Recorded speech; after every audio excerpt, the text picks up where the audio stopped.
Okay, welcome to the June 2nd workshop meeting of the Northwestern Lehigh School District. Please join me in opening exercises. I pledge allegiance to the flag of the United States of America and to the republic for which it stands, one nation, under God, indivisible, with liberty and justice for all. Okay, welcome to the June 2nd workshop meeting of the Northwestern Lehigh School District. Please join me in opening exercises.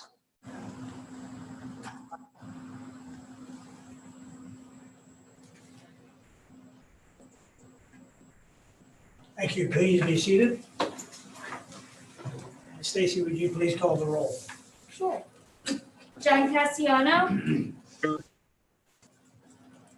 Willard Dellicker. Here. Joseph Fatzinger. Todd Hernandez. Here. Todd Leiser. Rosemary Lister. Here. Alan Rex. Here. Rachel Scheffler. Here. James Werfel. Here. Thank you. Next item on the agenda is approval of the agenda, which you have in front of you. I would entertain a motion to approve the agenda as written. Motion. Motion by Mrs. Lister, Second. second by Mrs. Scheffler. Comments or questions? Hearing none, all those in favor, aye. Aye. Opposed, no. Thank you. We have an agenda. Welcome to all who are with us this evening at this time of the meeting, and at the end of the meeting, we offer courtesy of the floor to anyone who would like to address the board. If you are with us on Zoom, please raise your hand if you would like to address the board and begin by stating your name and address. Dr. Hyman. Thank you. My name is Kimberly Hyman. I am the president of the Circle of Seasons Charter School Board of Trustees, 8380 Moore Lane, Fogelsville, Pennsylvania. I just wanted to say on behalf of the Circle of Seasons Board, I wanted to thank your board for discussing our charter renewal application tonight. For your information, most of the COS board is in attendance, including Kathy Meath, David Medalevich, Carissa Porconi Golden, and Ann Savkova. And we look forward to working with our chartering district to finalize the details of our charter. Thank you so much for your time and careful consideration. Thank you for joining us this evening, Dr. Hyman.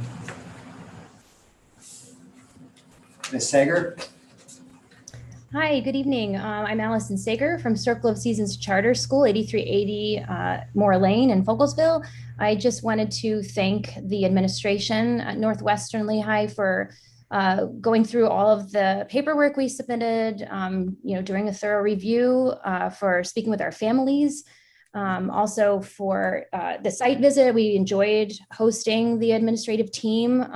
We did a lot of work in one day, lots of really good conversations and promising partnerships for our future. So I just wanted to thank the administration for doing that and for the board for supporting them and taking the time to work with us. Thank you. And thank you, Mrs. Hager, for joining us this evening. No one. Nobody else. Okay, well, moving on. Thank you again for tuning in this evening for our workshop meeting, and we will move into curriculum and building issues. First item is 3.01 federal grant opportunities. Yes, thank you. This is an annual item that I always bring to you about this time of year, and it is asking your permission to apply for Title 1, 2, and 4 federal program grants for the 21-22 school year. I will not bore you by reading the document that I've included there, but it does kind of outline how much we are expecting to receive and how it differs from what we received this past year. You will also see, and I'll speak to Title 2. I'll speak to item agenda number 2.02, which involves Title 3. Title 3 is something that we have declined from 2011-12. It is strictly for English language learning, and the reason why we decline it is twofold. Number one, it's quite a limited amount of money, and then also we would need to take part in a consortium with the IU. and that consortium has a lot of other strings attached to it, in that we would fall under how everyone else does in the WIDA standardized testing for EL students, and it's not just reliant on our own data. So that is another reason why we usually decline Title III as well. So just wanted to make sure that you have the information in front of you, and I'd be happy to answer any questions at this time. Thank you, Mrs. Stitzel. Are there any questions about the grants that we are going to approve in 2 weeks to apply for? And routinely, we have rejected the Title III grant because of the restrictions that you just heard Mrs. Stitzel talk about. Any questions or comments? Okay, thank you, Mrs. Stitzel, for joining us, and we'll move into 2.03, which is the Circle of Seasons renewal request. Thank you. I will remind you of sort of the process and give you the statement for what we expect for June 16th. On June 16th, you will vote for a Circle of Seasons charter school request for a renewed charter. This statement is intended to provide you with the background regarding the charter school's request and the due diligence that was performed by the Northwestern Lee High School District. The charter school made a written request for a renewed charter on August 19th, 2020. After receipt of the charter school's request, our administrative team at the school district was formed so that a comprehensive review of the charter school's request for a renewed charter could occur.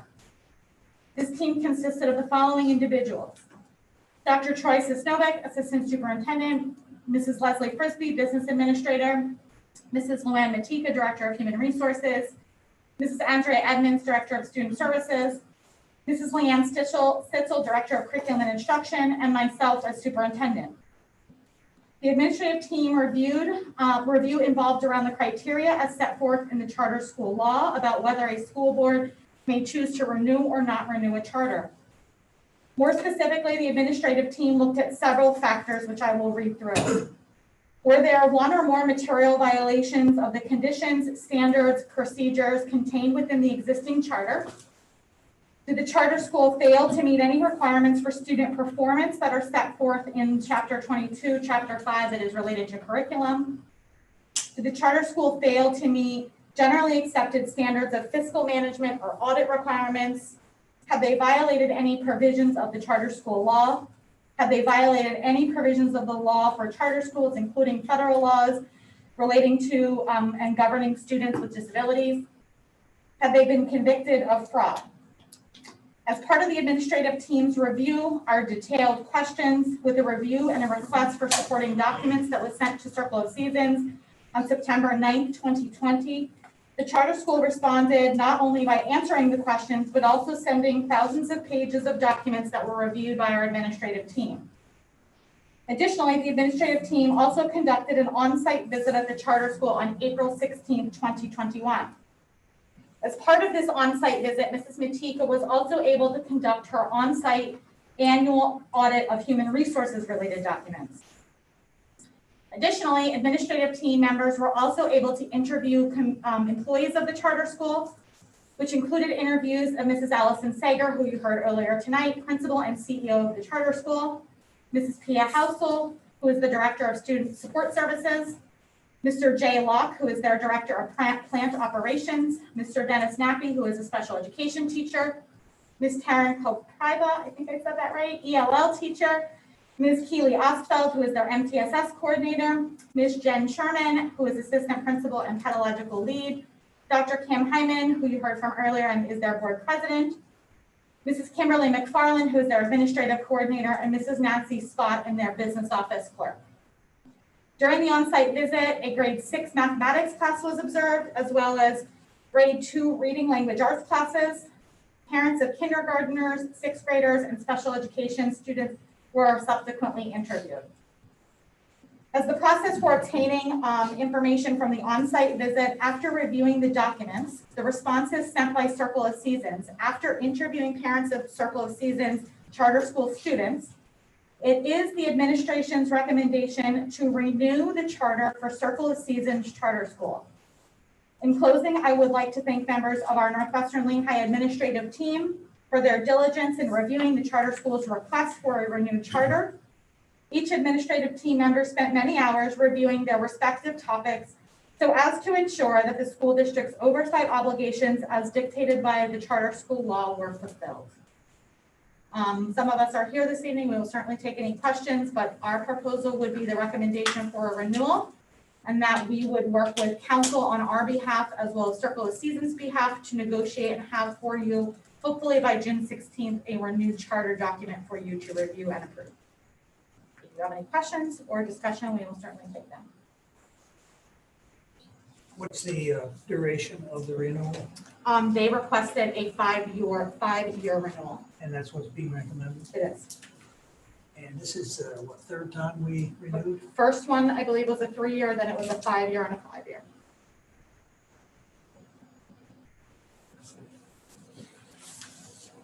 Okay, any questions or clarification required by board members? We will be voting on the charter renewal in 2 weeks. I think the criteria that you went through in the beginning, student performance, fiscal management, charter law, disabilities, and fraud, they were kind of generalized in saying there were no failures. Is there anything that tells us a little bit more about the quality of those areas?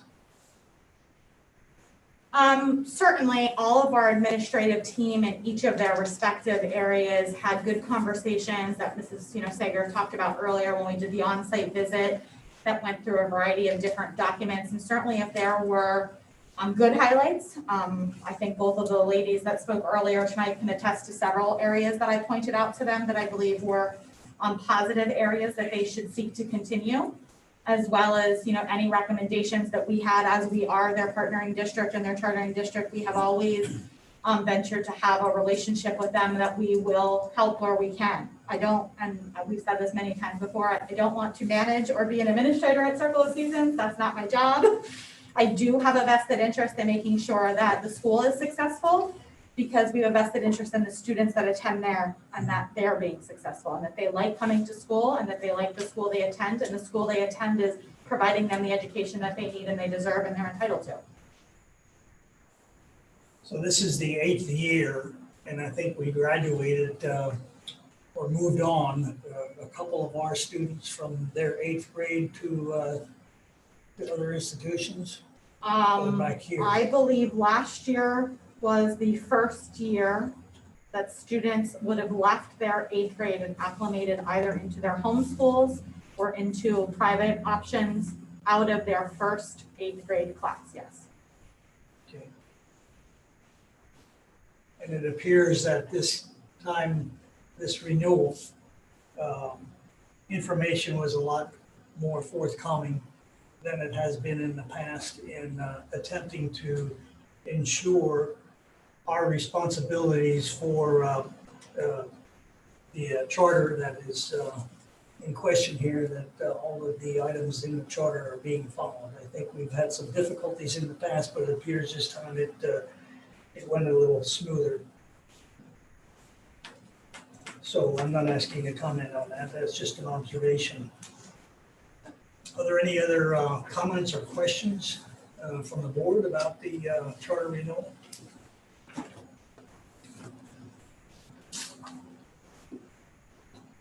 I have just one question. Are they doing any summer activities or engaging like we are the students over the summer? Just curious. I don't know the answer to that. I would certainly open it to Mrs. Sager, Dr. Hyman, if either of you would like to comment on that. I believe they also receive some of the federal ESSER dollars. I don't know if they know at this point what they're doing with it. Mrs. Sager or Dr. Hyman, would you like to comment on that? Certainly. Yep, I sure would. This is Allison. We have a very short summer. I think you all know that we start school the second week of August. So it's a pretty short summer. We end on the 18th. So we've only got about 5 weeks of a summer. We are doing an ESL program. I mean, ESY, darn it, I did it again. We're doing an ESY program, which we would do every year, but we're also engaging in a tutoring program for students who are identified, as having need. In addition, we are continuing some of our online platforms that we've used over the past, during COVID that we found to be really successful. So we're continuing those for our families and also providing something called Ready Rosie, which is for the parents because they were so engaged with us and along this learning journey for the last 15 months. We wanted to continue to equip them with maybe a little less of the teacher role and a little more of the here's how you can be a parent in a natural way. And so those are some of the things that we're doing through the summer to be able to support learning until we get them all back in school the second week of August. But thank you for asking. Appreciate it. Thank you, Mrs. Sager. Nothing like sticking you on the spot. Sorry, I didn't know. No problem. So no kids involved, right? It sounded like they had ESY. So ESY is a program we offer as well. It's kind of school year for students, usually with special needs. It also sounded like they were offering some tutoring for students. So both of those programs would involve students. The last one she spoke about was the Ready Rosie for parents. So we will be responsible for transportation. I honestly don't know the answer to that question. Okay. I'm sorry, what was the question? Because I can answer. I'm still not muted. The question was, are you providing programs that involve students? Was the first Oh, yes. and the Yes, our ESY program is for students, and so is our tutoring program. It's completely for our students. And then we also have the parent component, and then the online platforms also are for the students. And then the second question was, are districts providing transportation for your ESY and your tutoring programs?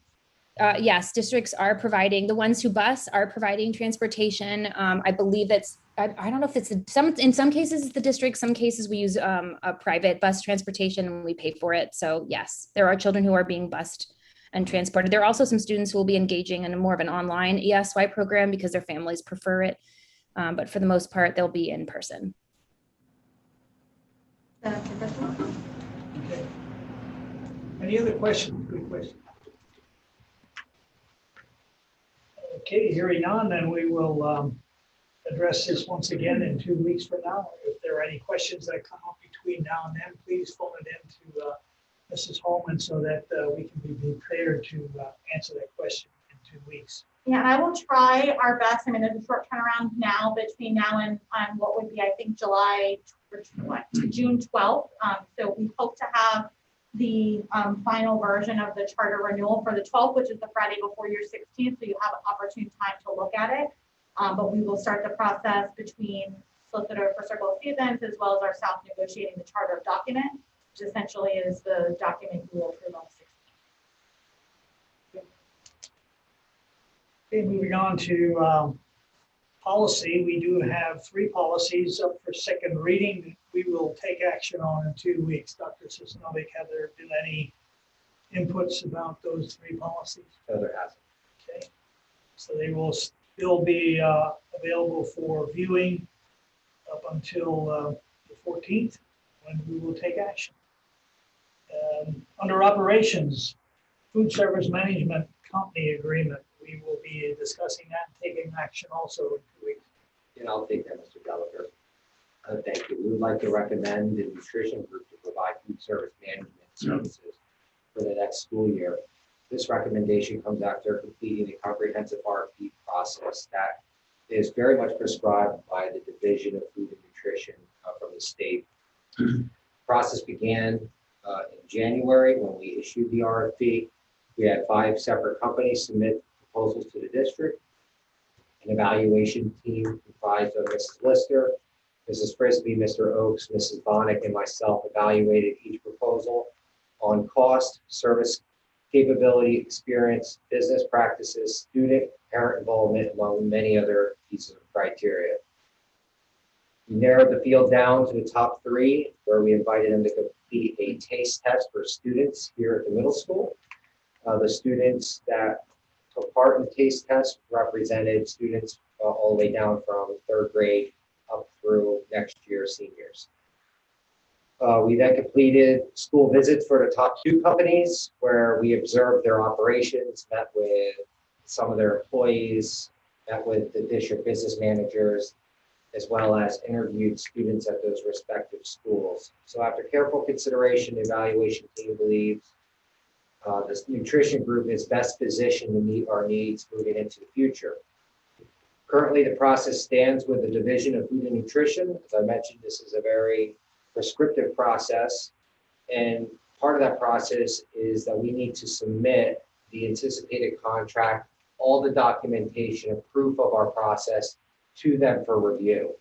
The state has shared that they are backlogged right now due to all of the submissions for next year, but have shared that they will have it available to us by the next board meeting for your review in terms of the contract. We did reach out to Attorney Moyer. This is a state contract.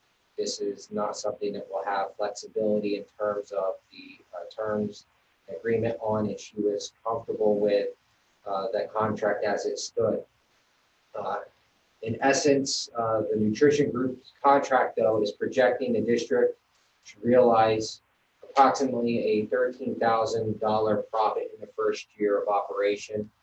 They are also offering the district a guarantee up to $118,000 if the number of days we serve, the student population, and the cost projected in our proposal remain consistent in the next year. Meaning we don't have another COVID shutdown or something along those lines where they can serve. Finally, I just want to point out, I really want to extend a very strong thank you to Mrs. Lister and the rest of the evaluation team. Mrs. Fridley, Mr. Oakes, Mrs. Bonnick, for participating in this important endeavor. The documentation provided was extensive. It was very time consuming, and I appreciate their commitment to helping us make the right recommendation for you today. So I'd be glad to take any questions if you so have them. Was that $13,000 profit net after the expenses are paid to the for the services? Yes, sir. Comments or questions? Again, if anything comes up between now and 2 weeks from now, please give the office a call to clarify your thoughts, and we'll take action in 2 weeks. Thank you. And I suppose you'll do the next one, the supervisor agreement food service. Yes, I will. So we're requesting the board to approve the continued relationship between us and Mrs. Bonnick for the next school year as well. If you could recall, Mrs. Bonnick is who's currently shared with us with Northern Lehigh. We ask that she continue to support the district in completing required tasks such as our monthly state claims management of our eligibility program, among other things. Her knowledge and skills have been invaluable to us throughout the loss of our original supervisor of food services. Please know that this is going to be one of 2 agreements that you will see. There will be a second one for Ms. Bonnick on the 2nd. This one before you is for Ms. Bonnick herself, as she works outside Northern Lehigh's hours as a Northwestern Lehigh employee. We pay her an hourly rate for her services rendered as described in the contract.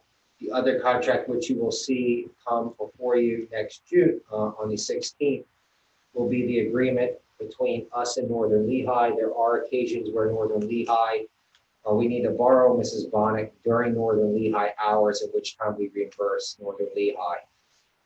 Both of these contracts were before you last year, which you approved and established Ms. Bonnick and her services with us moving forward. So we are asking you for consideration to keep that relationship going as we go into the next school year. Okay, any comments or questions? Routine carryover from last year. Seeing none, let's take the next item, the environmental services we received from Elk. Thank you, Mr. Delker.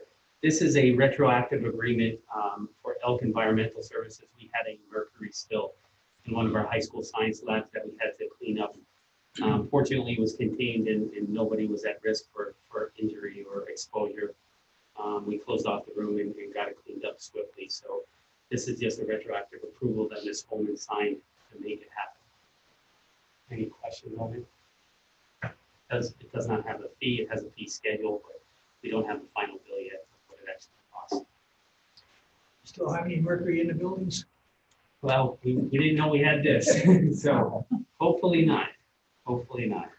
Yeah, the next day was taking inventory of everything that was Mercury in it. And so this was an ornamental barometer that was a piece that was on the wall.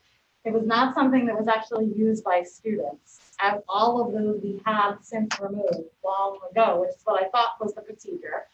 So this was actually an ornamental piece that was an old barometer that was on the wall that still contained mercury. Any comments or questions? Hearing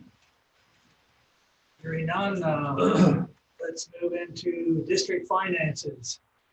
And the pressure's on now. It This looks is more Frisbee. intimidating than it really is. A lot of items here that are routine, but we have to take action in 2 weeks. There are, thank you. If you could please open the final budget discussion. There's several attachments to the agenda item this evening.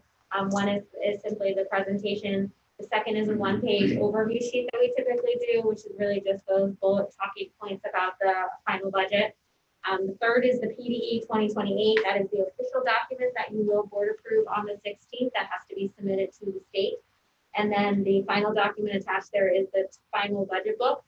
Similar schedules that you saw last month with the proposed final, there are a couple of additional schedules included in that book. And of course, that represents the final budget numbers for 21-22. Advance the slide, please. Thanks. So I just have a very brief presentation tonight for the final budget. Just want to talk briefly about the changes that we have made from May proposed final to June. Nothing significant, I'll say. However, it was good news that we were able to reduce the deficit. We're able to increase revenues, albeit very slightly, but also decrease expenditures, which we'll briefly talk about. So this is really the one-page summary of kind of where we've been when we started this process, adopted the resolution not to exceed the Act 1 index back in January. And then the work that we've put in, refining the budget number, working through programmatic and different budgetary changes, where we come to our final budget this evening that you'll see estimated revenues at a little more than 46.4 million, estimated expenditures at 48.6 million, with an initial shortfall before any kind of millage increase of 2.2 million. We are recommending the increase in taxes to the full 3% index, which represents about $859,000 to bring that revised shortfall, which we are proposing be funded through use of fund balance, down to $1.3 million. Next slide. So the changes from May, we talked extensively about the changes in the budgetary documents from 21-22 to compared to the current fiscal year 2021. And the changes that have been made to those numbers from May till this evening are really you're seeing here on the screen in terms of the few changes. So just some minor changes to revenue. We received our final Homestead farmstead allocation from the state. That changed our budgetary number about $1,000. Changes in some rounding to the millage, the way that it works through the PDE 2028 system, we were able to pick up an additional about $4,000 there. Didn't change the amount that we were increasing taxes, just the way it's flowing through the system for the assessed value. So in total, an increase to revenues, about $5,000. On the expenditure side, as we tried to finalize out, look at kind of one last look at staffing, we did believe and thought it was appropriate because of some of our staffing concerns with substitutes moving into the next fiscal year. We put some additional dollars in there to give us some time to evaluate if we will need to propose increases to some of our substitute rates. So that's what that $25,000 represents. On the benefits, some additional benefits obviously associated with the additional salaries that we pushed through, as well as a reduction in our workers' comp premium. So that was a net decrease to the benefit line item of about $26,000. And the biggest significant change is down in district-wide combination of our final insurance renewals, which ended up being a decrease to the budget compared to what we presented in May of about $15,000. And then in addition, as we locked into our oil and our diesel, for next school year, we locked into firm pricing. We were able to reduce that amount out of the budget of $55,000 attributed to oil and an additional $28,000 for diesel. So in total, reduction to district-wide about $98,000. The net change to expenditures, you can see there is about $99,000, with a total net reduction to our shortfall, again from May, at $104,000. Next slide, please. The next slide is just a chart of our Homestead Farmstead, kind of the history where we've come. As everyone is aware, Homestead Farmstead are the gaming revenues that are really just a pass-through that is a reduction to eligible taxpayers who are qualified through the county for either a homestead or farmstead property. You can see over time our allocation has not significantly grown. It varies year to year based off the approved properties as well as our allocation. So for the 21-22 school year, our total allocation for Homestead Farmstead is $674,982, which is an increase compared to the current year of about $735. So when you talk about meaningful property tax relief to taxpayers, which was really what this was intended to do, it's not really significant. What it did was it established that baseline reduction in year one, and then you can see over time it's been very minimal changes to the taxpayer year to year. So for our homestead properties, the dollar reduction, it's an assessed value reduction on your tax bill, which converts really into a dollar value, $155.56 for an approved homestead, and $21.80 for approved farmstead.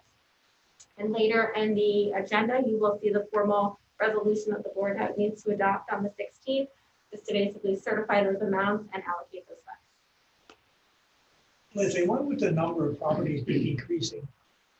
Yeah, so we get a new file from the county every year. So as properties change, if a new owner does not apply and fill out the application, there may be a change there. Or as properties change and become a primary residence, you may now have somebody that is eligible.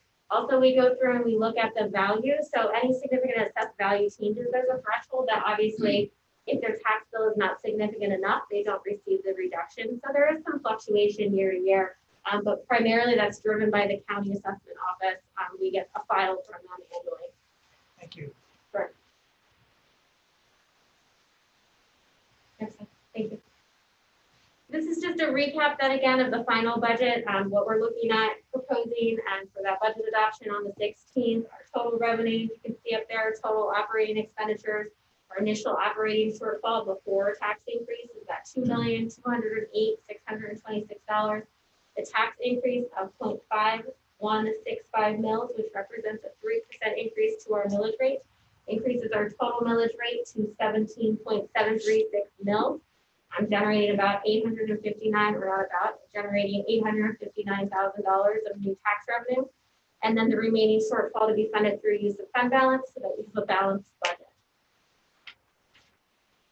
And the final slide is really just our action items. These are routine. So on the 16th, these are really our budget adoption related items. We'll have obviously the final budget adoption of that PE 2028 document. We need formal board action on the commitment of 21-22 funds as of June 30th. As you recall, that is a GASB requirement. We are required to establish the categories, and then we come back in the fall and establish the dollars amounts associated with each of those categories of committed fund balance. Additionally, we need board action to approve use of the committed fund balance in 21-22. So anything that we are proposing using out of a committed fund balance category, the board is required to formally adopt and approve that.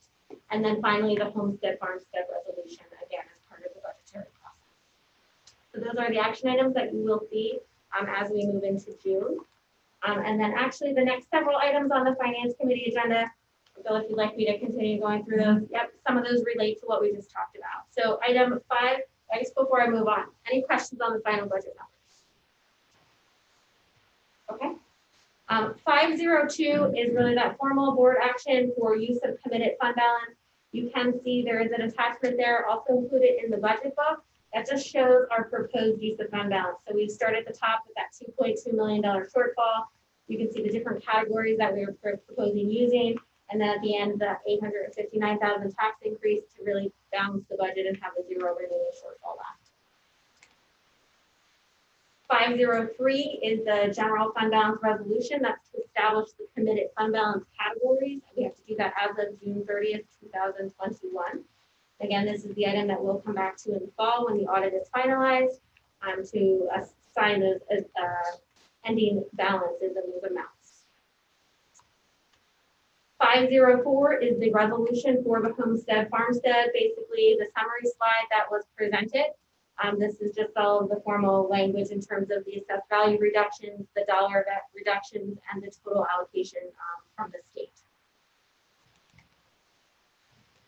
505 is the 2021 capital reserve transfer. As you're aware, as part of the budget, we budget towards at the end of the year to have a planned capital reserve transfer. So included in the current year budget is $717,000, which is comprised of $346,000 for future capital projects, $300,000 earmarked for the roof replacement, $71,000 earmarked for that LVHN sponsorship that we have then, that we're building that balancing capital reserve for replacement in the field when we get hopefully 10, 15 years out.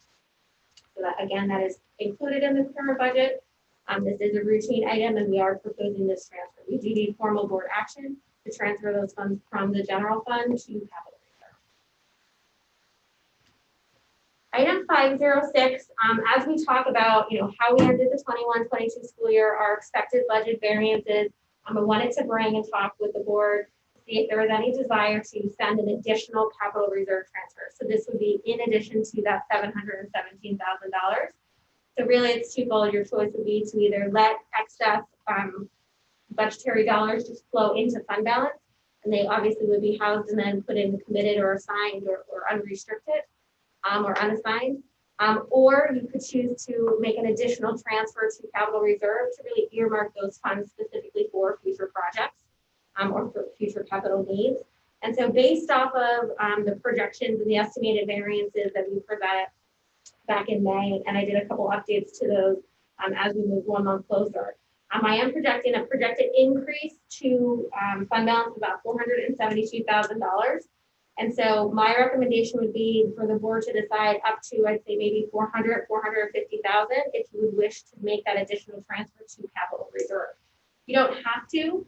We just saw that, we will not utilize, or we're not planning on utilizing that full use of fund balance. So that really restores and baselines our fund balance from last year. And that 472 is really, I'll call it excess or additional fund balance. So the choice and the decision point is really leave it in fund balance or move it into capital reserve. So I would like some discussion from the board on that. Is there any impact to our budget? There's no impact to the budget in terms of it just create. What will happen was it will increase, if my estimates are correct and we do believe they're conservative, they could be larger than this. Really, it's the bottom line is that either increases fund balance or it increases our capital reserve. So it's really the preference of where you would like those funds to flow. We just thought with some capital improvement projects coming up that it would be wise to, if you have the additional funds that we didn't use this year, to make a reasonable transfer about $400,000 to capital that allows you to use them for upcoming projects and expenses. Buses. And buses. Yeah, buses. Rather than fund balance. Any objection to the, what's the recommended number, 400? Yeah, I would recommend $400,000. Is there any objection to doing that? Everybody says no. Okay, you have your Thank direction. you.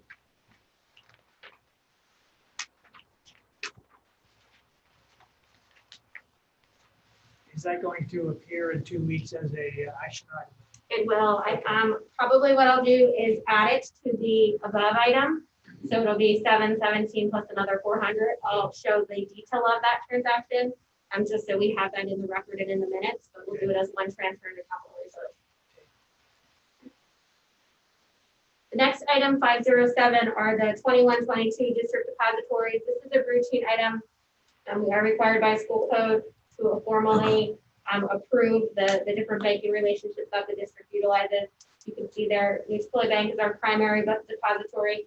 I'd say probably 98% of our funds are housed there. However, with our procurement cards, as well as some of our debt service requirements, we are required to have relationships with other banking institutions, which you can see noted there, Pliget, Padlock, and PNC Bank partners.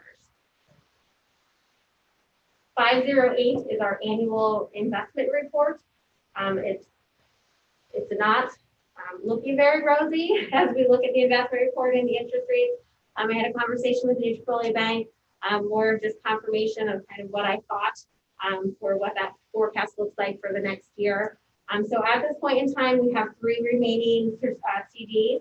As you see, we've had some drop off. The decision was to put anything that matured in this fiscal year back into our money market account, because the current money market account rate is the same as any CD rate that were better in some cases than the rates being offered by municipal banks. So we are maintaining that in our money market. We are continuing conversations with the bank.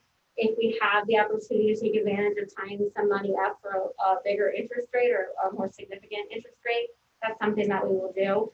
However, as we look to next school year, you saw we had some reductions to our interest income because we had some significant CDs that were at higher interest rates coming off and really going from a 2+ interest rate.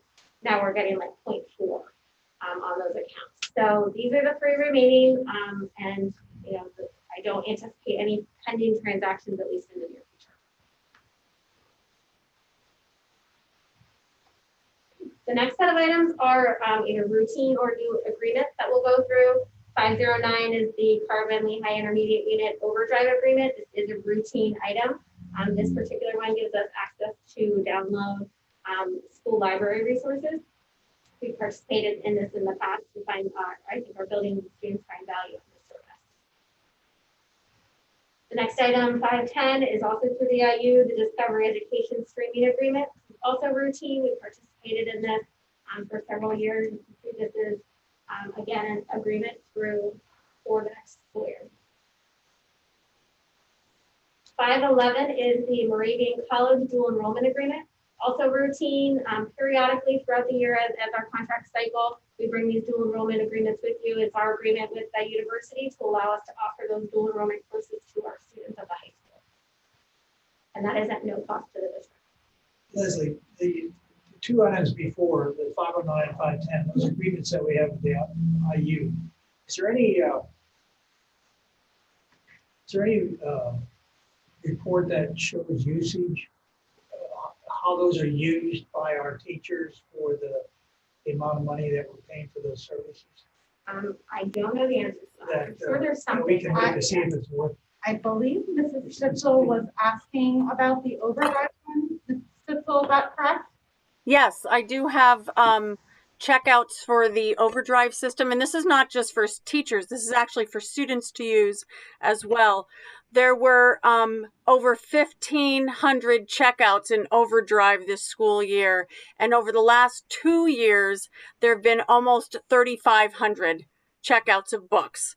So it is being used. Wow, sounds like it. Yeah, thank you. That's good information. Good to know. Thank you. Item 512 is the PowerSchool agreement. This is an agreement that the board saw several months ago. We have worked through some negotiation. We then did some internal analysis to determine if we wanted to continue all of the services or not. We have made the decision and the recommendation to not use one of the modules. So compared to these documents that you saw a few months ago, we have one document that we will not be renewing with PowerSchool. And again, this is one where it's a service that we utilize.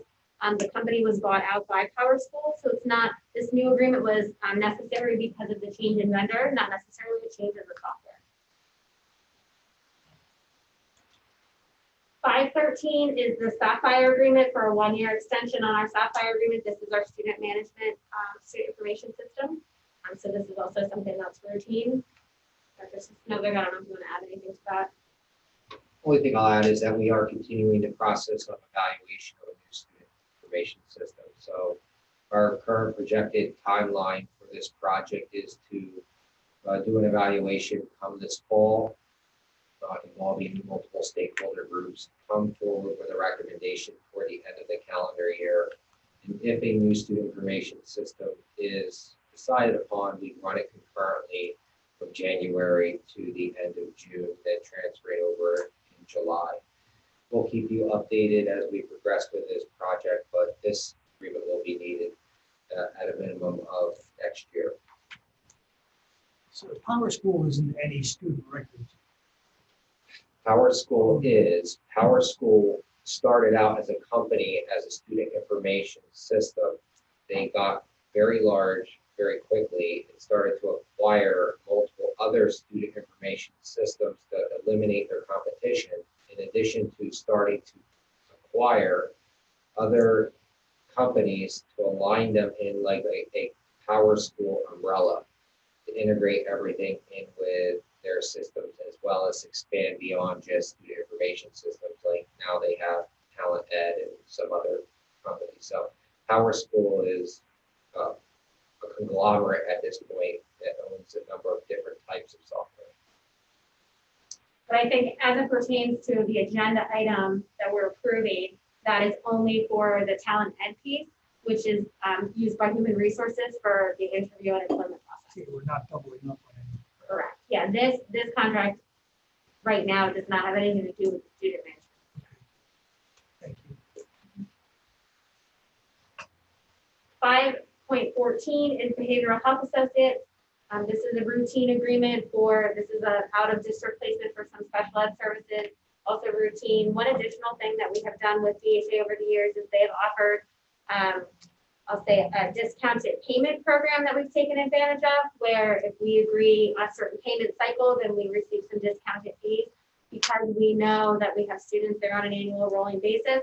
It's something that Andrew Edmonds and I have discussed, and we feel confident that we can take advantage of that payment cycle and some discounted fees compared to what you're seeing. So that is something that we will look to do for 21-22 as well. 5.15 is the PSA renewal. You'll see the attachment there looks similar to prior years. We are selecting that all access package. We utilize the different services through PSA. There has been no rate increase to this the last several years. 5.16, I'm sorry, was there a question? 5.16 is the preferred EAP contract, also a routine item for employee assistance services. This is a multi-year agreement running from July 1st, 21 through June 30th of 24. I do believe we're coming off of a multiple year term with the same. 5.17 is fitness headquarters agreement. This is the preventative maintenance company that we are utilizing for our weight room equipment at the high school. And so we have been proactive over the years in maintaining our equipment to obviously extend the useful life and make sure that it is safe for students and staff. 5.18 is the approval of the attached recommended gate and season ticket prices for 21-22. Ticket prices, and speaking with Mr. Zimmerman, have remained the same. Season ticket prices obviously vary based off of the number of games that will be offered at home. So those rates remain consistent with prior years. 5.19 is the Northern Valley EMS Agreement. This is for ambulance services at our football games, a rate of $150 per football game, consistent with what we have agreed to in prior years. 5.20 is payment of the bills as of June 30th, 2021. This is a routine item. We ask for board approval to do one final check run to close out the year as part of our audit process. And 5.21 is payment of the bills in July 21. And since we do not have a July meeting, we ask the board for us to give us approval to process any checks, both outstanding checks associated with 2021, but then anything that is due that we would have a finance or late charge to be held in August. So both routine items. 5.22 are the reports. There are monthly recap report there, as well as some of the detailed reports. We continue to see strong collections in delinquent real estate taxes. We're starting to see some more interim real estate taxes coming in. So those are strong indicators that we'll hit some targets for our 2021 revenues. In terms of state revenue, we continue to receive our state cycle money. There has been some delays in funding, however, nothing significant to us that is going to cause a cash flow issue. There's some issues with the plan con reimbursement is lagging, and then there's always some transportation and Social Security lag at the end of the year. But through the audit process, we'll make sure that gets recognized in the correct fiscal year. EIT continues to be strong. We are still trending ahead of prior year collections. To date, we're about 2.5% higher than collections last year, so that's also a really great sign. Also gives me confidence that we can restore that item like we did for 21-22. And then in terms of expenditures, pretty routine month, other than it was a 3-pay month. So you'll see salary and benefit costs were higher than we typically see on a monthly basis. And that is all I have for tonight. Very good. Very good. Very good. Take the difficult and make it simple. Are there any questions about any of these items, which we'll probably take in groups of for consent agenda in 2 weeks from now? But are there any questions about anything that was just discussed? A lot of these items are routine renewals from last year going forward. Not a whole lot of new information here. The budget is the budget that we've been looking at for the last several months, and everything is pretty clear with the explanation that we got from Leslie tonight. I think the one additional item that I forgot to mention that is not on tonight, but you'll see on the 16th, we are going to have an item on for a brief presentation on the grant funding. So those ESSER 2 and ESSER 3 funds. We have been working, we met actually this morning to try to finalize some of those plans and put together a presentation for the 16th. So that will be one additional item that we'll add. We'll ask for approval to apply for those grant funds and then present to you kind of what we at this point in the process believe is the plan and talk about next steps. Those are grants in addition to the ones we talked about before this evening, Title 3, 4, 5. Correct. Yeah, we talked about them briefly in terms of the dollar allocation, how much we've included in the budget. However, there is a requirement that we formally present the plan as well as get some community input. We have included some of that information on the funding and how much we're receiving in the budget guide that was sent out last week.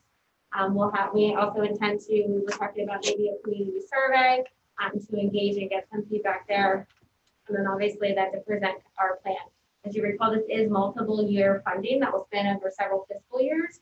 So we talked about just today, like we recognize the fact that the plan today may look different next year or 2 years out. And so we'll just continue to work through that process and provide updates to the board so that we make sure that we're properly utilizing those funds and keeping everybody informed along the way. Okay. Thank you. Any other comments or questions? A comment, Mr. Delager. I communicated with Leslie after that budget presentation came out and complimented her on what an excellent job I thought it was. The detail, the clarity, the visual appeal. Certainly, I think clearly communicated to this community in a very, very, very transparent way exactly what's going on with the finances of the school district. So congratulations. Yeah, I'm glad you brought that up. What was the title of that? Understanding the This was called understanding the budget. A guide to understanding the budget. And yeah, that was a very well put together description of the budget. Now we got there and what it all means to us. Very nice. Any other comments, questions before we move on to old business? And we will move to old business. There's not listed on the agenda. Is there any old business for the board? How about new business? New business. Bring up this evening. Seeing none. What's the weather report for Friday? Listen, somebody teased me earlier today, and don't stress, Amy's not on. Don't stress Amy now. But we said one last controversial decision to end the school year is making a decision about is it Friday or is it Saturday? We'll let you know. Mrs. Jadish and I committed to making a decision on Thursday based on whatever the weather is going to be for graduation. Very good. And Jason is on, and he is 100% right on the weather. He reminds me, so he is going to advise us on the weather. Right, this is Jason. He reminds me 100% for athletic events. He is right, so he will be able to help us with the weather report. I thought he said 98%. It depends on what goes into Jason. Then it would be same time, just different day, right? That is not necessarily accurate. We have multiple options for Saturday, working around when is the best option for weather, as well as looking at when our sound and video people are available. So that is not a definite that it would be sometime. Be definitely on Saturday. Okay. Any other questions under new business? And we'll move into courtesy of the floor. Second time is available if you'd like to address the board or tune in on Zoom. Please raise your hand and begin by stating your name and address. Do not see anyone, Mr. Gallagher. Nobody taking it? Okay, then I would entertain a motion to adjourn. Motion to adjourn. Motion by Mr. Ricks, Second. second by Mr. Lister, Mrs. Lister. And meeting adjourned. We will be reconvening immediately for a short executive session for personnel.